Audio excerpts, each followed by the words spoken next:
Iya. Kak Iden silakan diargumentasikan. Ronaldo nggak gitu. Ronaldo ya. Ini adegan yang bersangkutan melakukan selebrasi.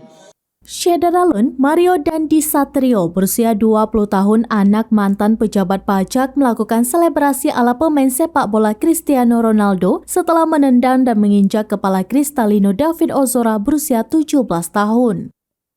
Hal ini terungkap dalam rekonstruksi yang diperagakan Mario di lokasi kejadian di perumahan Green Permata Residence Ulu Jami, Pesanggerahan, Jakarta Selatan pada Jumat 10 Maret 2023. Mario yang terlihat lemas dengan menggunakan baju tahanan itu berlari kecil dan melompat dengan gaya memutar seperti Cristiano Ronaldo. Setelah itu Mario masih belum puas. Dia kembali ke bagian kepala David dan memukul kepala korban yang sudah tengkurap. Diketahui dalam rekonstruksi ini hanya tersangka Mario dan Shane Lucas Rotua pengundian Lumban Toruan yang dihadirkan.